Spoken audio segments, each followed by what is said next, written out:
Well, hey everybody, this is Chris DiFurio with Keys to the Shop. Welcome to another edition of Shift Break. Today's episode is brought to you by La Marzocco, who has been creating espresso machines by hand in Florence since 1927. They are like the quintessential espresso machine in the coffee industry. Such a legacy. I mean, La Marzoccos are at the heart of some of the world's best coffee shops for a very good reason. And it's because they are super dependable, super innovative, and intuitively designed because La Marzocco has made their reputation through listening to their clients, their customers like you, coffee shop entrepreneurs and retailers, to make sure that their equipment speaks to your needs. Machines like the KB90 espresso machine with the ergonomics of the straight-in locking portafilters, the scales in the drip tray for accuracy of extraction, auto flush for cleanliness and workflow improvements, just kind of perfectly showcase in one machine the kind of thought that goes into each machine that La Marzocco offers. And they have a whole range of equipment that you can choose from to make sure that you're getting the exact right fit for your coffee bar. And they're happy to work with you to help you select the right equipment for your cafe. All you have to do is reach out to info@lamarzocousa.com. You can talk to one of their awesome salespeople and they will get you hooked up with the right gear for sure. And don't forget to check out their website over at lamarzocousa.com. Today's episode is also brought to you by Espressly, who's creating custom branded mobile apps for independent coffee shop retailers just like you, people who are wanting to connect with their customers and offer them services that better their lives and better that connection between your brand and them and their coffee needs, you know. And so having a custom branded mobile app means you get the best of both worlds: convenience of mobile ordering and that branded experience that people love about your particular business. It's a no-risk model with Espressly. There's no setup or development fees. You get a drive-through payment scanner, receipt and label printing capabilities. Data is stored in the app, and it integrates with some of the world's best payment processing systems, including Square. So a lot to love here, and I would encourage you to check them out today and let them get started on your app right away. To do that, just visit them over at espressly.co. That's espressly.co. Okay, everyone. Well, today I wanted to talk to you about something that is, I think, pretty relevant to what we're all going through in the industry right now. You know, the cost of doing business is going up. Inflation doesn't seem to be improving. The global supply chain is in a crisis, and it costs more for us to make coffee. And it already was hard before. Now we are forced to raise our prices, and sometimes we have to eliminate menu items where we can't get the raw ingredient to actually offer it. And so we're forced to be creative. Now, we went through a season during COVID where we really needed to be creative to get inside the mind of the customer and figure out how we can still serve them well and what they need while we get what we need to keep afloat during this hard time. And it was abundantly clear during that time that one of the things that customers relied on more than anything, more than tasting notes and bag labels, things like that, was the quality of their experience in the store. Now, I know there is a world of different kind of sensations and combinations of different factors that contribute to an experience in a coffee shop. A lot of this does boil down to the way people are treated and how we're speaking to people, how present we are for them during the interaction, and how intuitively we have designed our service standards and our cafes to serve them well. And this is the future of coffee, in my opinion. It's not about creating higher quality coffee. It's about creating more value in the customer experience. That's where people can differentiate themselves from other coffee shops, because at this point in the industry, we all have pretty great coffee.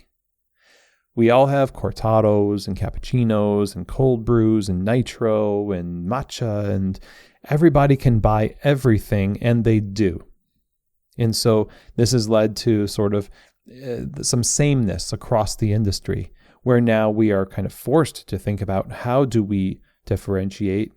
And as an industry, when a bunch of us as individuals collectively think that way, we usher in a new kind of era in coffee where before it was about increasing our quality, focusing in on the extractions and et cetera. And we keep that up. That's part of what we do. Okay. But that is sort of like the status quo right now. It's not innovative to care about coffee anymore. It used to be, but now it's not. And in a case-per-case basis, it might be revolutionary for you to measure TDS or extraction percentages, and it might be for your individual store, but industry-wide, not so much, not in specialty.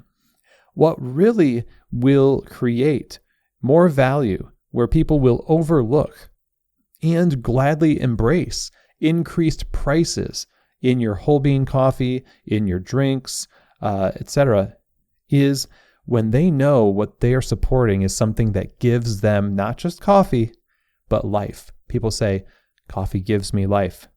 I say, like Sprudge's t-shirt, decaf gives me life. I still need to buy that shirt. I really want it. But in this case, coffee shops give customers life. The experience that you have with the staff, with the brand, with the way that your coffee is delivered to you, either in the mail or in the emails that you receive in newsletters, and all of the communication and relationship that people have with your brand develops this sort of connection, an affinity for your particular way of looking at the world through the lens of coffee on their behalf, creates this kind of, yeah, they raised their prices, but gosh, I could never go anywhere else because these people are lovely. Because, it's great coffee, but just the whole constellation of this experience is amazing. And part of how we do that is by increasing a couple of things on our end. Not only prices, we want to increase our generosity towards our customers. Charitable assumption towards each other and our customers goes a long way. Being pleasant and friendly and making sure that we're taking care of our staff, compensating them well, training them even better to be able to care for each other and the staff and the customers means that you don't have to worry when you leave the cafe because you have a happy group of people working for you. We don't have the ability to have as many people working in our cafe as we might have before. And maybe this is just a natural evolution of the coffee bar because rather than thinking about how little we can pay people and get away with it, we, I think, need to be thinking about how much we can pay our staff and how we can invest in them, all knowing that a well cared for staff will care for the customers well. And when you train people, when you resource them, when you compensate them, and you purposefully design your coffee bar around delivering an amazing experience, and you have really good coffee, by the way, and almost having the coffee be a bit of a secondary thing. Not really, so don't yell at me, but if you had to pick one, customers are probably going to want you to have defaulted a little bit closer to that experiential side. Again, because you could throw a dart at a map and no matter where it hits, you could probably find pretty good coffee. But you're less likely to find a great coffee experience and a great hospitality experience, or even less likely to find a great employment experience, which kind of goes hand in hand. So if we're worried about the increased cost of goods, and if customers are going to really put up with how high the prices have to be for us to stay in business, it really would behoove us to sort of look at what we're offering them in that hospitality. And then how are we preparing our staff to do this? Even with a leaner group of people, you could accomplish a lot of great things when they are equipped and compensated the right way. And I think that's where we're heading. And it's what we need to do, especially right now. So with that said, I hope that this was a helpful episode for you.